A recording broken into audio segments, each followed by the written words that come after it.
We got action, but the question is do we got traction? The Washington Mystics schedule has been released. So let's jump to it. Let's get to it. It's late, but I'm tired, but I got to get this information to you. All right. So everybody knows CBA issues is going on, but the WNBA has decided to release the schedule for this season. So that means our Washington Mystics, we got something to talk about. Are y'all ready? Let's get to it. It's the FanWide Podcast, your trusted voice for Washington Mystic content. So, check it out. The season begins for the Washington Mystics on May the 8th. I don't know if y'all understand or are ready for this. So, we kick the season off on a Friday, and on top of that, we're going all the way to Canada, to Toronto. So, let's get ready. Let's go. All right. So, that's a 7:30 tip-off. We really don't know what's going to happen with that game, but we just know we're kicking off the season, right? Then, our next game is against New York. That's a home game. So, our first home game is against New York, and we owe New York some get back from last season because they beat us every single time they played us.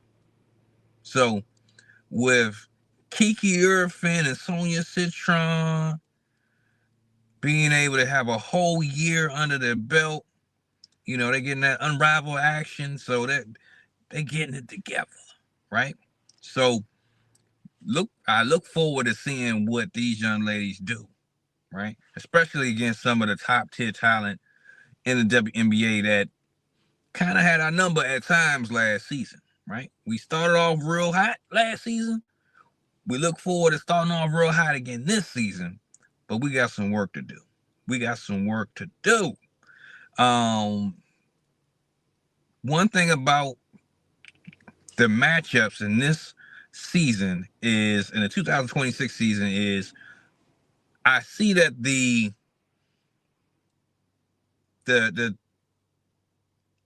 type of games are similar to last season. As in, when I say that, I'm talking about the stretch of rest games or rest days in between games. So the Mystics are pretty much playing a game, off a day, playing a game, right? So that season, that trend is coming back again this season. And that was definitely a sticking point. And I'm sure it was in the CBA negotiations that's pretty much going forward to limit amounts of those type of scenarios going forward. But hey, the WNBA is like, hey, we're gonna do what we want to do, how we want to do it. So just get ready. The games are going to be popping off. All right, so we are starting. We probably should be able to get that Toronto game out the way. It shouldn't be a close game. It's an expansion team. That's how it should be. But we'll see, right? Then that New York game is gonna be tough. Then we play Indy. In Indy. So we're going up to Indy to play Caitlin Clark, Kelsey Mitchell, possibly, depending on how free agency works. Yeah. Yeah, this is gonna be very interesting. We have one stretch where we have a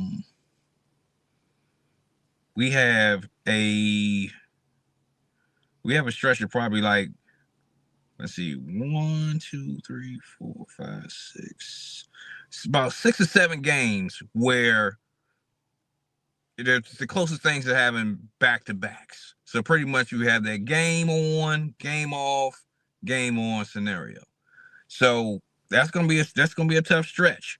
And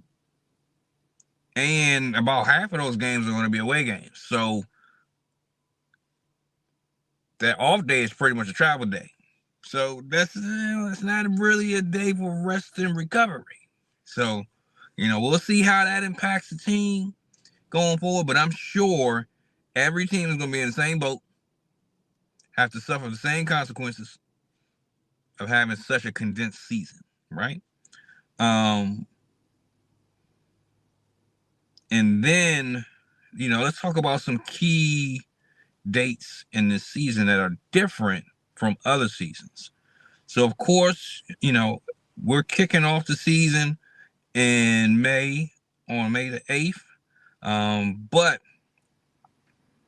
something to consider is there is a FIBA tournament, I believe, that will definitely impact going forward. It's like a stretch of like 2 weeks. So that'll give everybody an opportunity, if they're not playing in the FIBA tournament, an opportunity to get some rest and relaxations. But if not, hey, some of these players are going to be hooping. Some of these players are going to be seeing if they're going to be representing the USA team in the Olympics. But yeah, we'll see. We'll see what happens. But again, it's very interesting that the WNBA dropped this schedule without there being a CBA negotiation. I believe this is a way to push a little bit of extra pressure, right, on the players, because like, hey, if somebody's not in the know of how the CBA is working, they're expecting these teams to play. They're expecting the Washington Mystics to be on the court. But it's like, we'll see what really happens. But yeah, we owe the New York Liberty some get back, because they definitely have our number. And this was decisive. It wasn't even close. We play Indy, and of course, those are very competitive games. We play them well, but we got to really see what our teams look like, because none of these teams are going to look the same. So we may be used to New York trashing us, or getting the best of us. Let me say it that way. But it's like, we don't really know what these teams are going to be. We don't even know what our team is going to look like. We don't know what our roster is going to look like. So let's, I have faith in my squad. We have faith in our squad. Yeah, but there are several games where, we are looked upon to do some good things. Key dates. Let me get that up on here on the screen here. So, what do you all think about the Mystics' chance to make the playoffs? Because just the way the season is set up, there's a chance, but it's still based on old logic, old rosters, because everything is going to be different coming 2026. Your favorite player might not be on your team anymore. It's just how the business is going to go. People going to go where the money at. They got a chance to get to the bag. Is somebody going to pay? I see a lot of players walking under that scenario. Loyalty gets funny when it comes to money, Yeah. All right, so yeah, let me get these key dates on here. Key dates for the 2026 season. All right. All right, so again, you got the Commissioner's Cup play. Well, the season opener, again, is going to be May the 8th. And we're actually playing on opening night. Washington Mystics. Yeah, I love it. But the Commissioner's Cup is from June the 1st through the 17th. And the final is going to be on June the 30th. Another key date. All-Star Weekend will be in Chicago. You know, even with all their turmoil with their team, they will be the location for the All-Star game in 2026. Okay. Now, FIBA World Cup. That will be July 20. Well, I'm sorry. Hold up. Let me jump back. All-Star Weekend. The dates will be July the 24th and the 25th. Okay. Now, World Cup. There's a huge break. No WNBA action.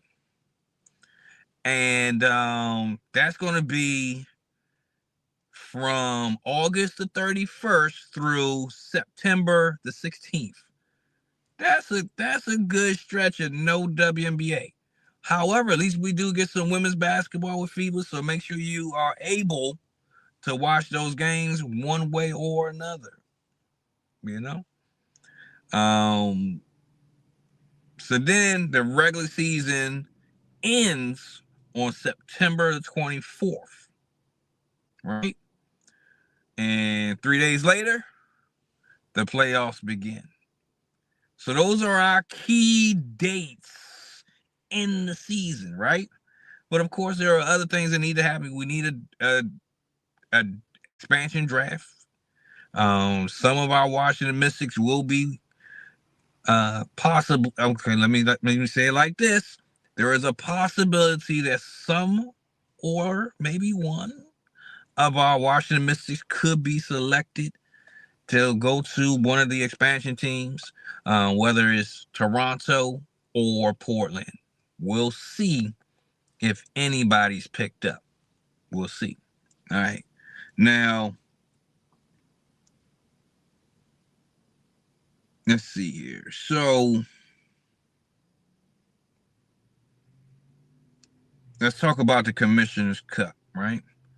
The Commissioner's Cup is a tournament that is done during the season. And let's see here. Let's see what some of the parameters are for that. Okay, so the Commissioner's Cup is interconference games from the East and the West, and based on their cumulative record, and I believe points are included in there some way, somehow, for like tiebreakers and stuff like that. It gives them an opportunity to play for the championship. And specific games, right, will include, let me say these other games, and then we'll get to the game that's most important to us. All right. So you got the Storm versus Sun. You got the Aces versus Sparks, Dream versus Lynx, Mercury versus Valkyries. And these are key specific games because I believe those are the games that kick everything off, right? Then we also have us, the Washington Mystics, versus our team's nemesis right now, the New York Liberty, right? So it'll be great if we can get them out the way, especially in the Commissioner's Cup. You know, we have to step up to that challenge, and we have to try to get New York out the way. All right. Let's see here.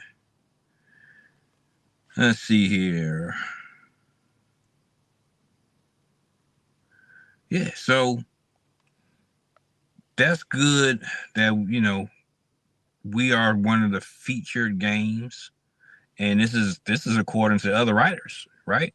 So it's great that we're going in that trajectory. The Washington Mystics is I'm loving to see the development and the evolution of the squad, right? Um,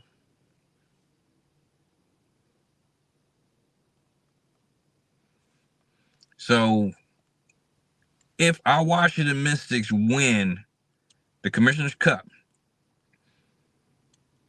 there's a prize pool of $500,000, right? And that means each player on the winning team will earn an additional $30,000 each, right? And the runners-up get $10,000. So I wonder when this new CBA drops. I wonder if there will be a dramatic increase in the amount of money that each of these players are able to win. I wonder. I think it should jump from 500,000 as a collective to about 2 million. Let's say 2 million easy. Let's say that. Let's say that's a good number, and break that down. I think that's some good. I think that's some good bread. I think that's some good bread. Um, yeah, and hopefully we'll have an MVP on our squad, so that's an additional 5,000 for that MVP. You know. All right, so we've talked about FIBA a little bit. We talked about the Commissioner's Cup because all this is important. And we talked about All-Star Weekend. Hopefully, Sonia Citron and Kiki Irfin can represent the Washington Mystics again during the All-Star game. Get some better performances. So hopefully that happens. And hopefully Sonia Citron can redeem herself in a three-point contest. So these are all key things going on this season, right? So we're looking forward to what's the new opportunities for the squad, right? And hopefully Kiki and Sonia are able to represent the Washington Mystics during FIBA World Cup. And yeah, so hopefully we're going down the stretch, going to the playoffs. And yeah, so that's pretty much it. They dropped the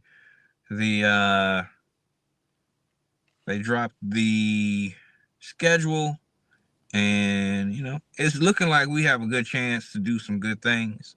We just got to see who's going to be on our team and who's going to be on other people's teams before we can really pinpoint and say, hey, this should be a win, this could be a loss, this can be a challenging stretch of games. I believe we only have two definite back-to-back games, which is good because we don't want the players to be overworked, even though they about to get an increase in the bag, and most people hey, just go ahead and play. But when it comes to how much they exert themselves during games and how little rest and recovery that the players have, and the ability to get practice in and all that good stuff. Yeah, I hope they can figure that out. You know what I mean? Yeah, so let's see here. Yeah, so that's pretty much it, folks. We appreciate you stopping through on the FanWide Podcast. Your host Delano giving you all this good Washington Mystic info. We will see what this does for what this season holds and how things go. But yeah, we appreciate y'all tuning in 100%. And if y'all got any questions, any predictions on this season, go ahead and drop that in the comments. And yeah, let's chop it up real quick. I appreciate y'all. Go Mystics. We out of here. Go.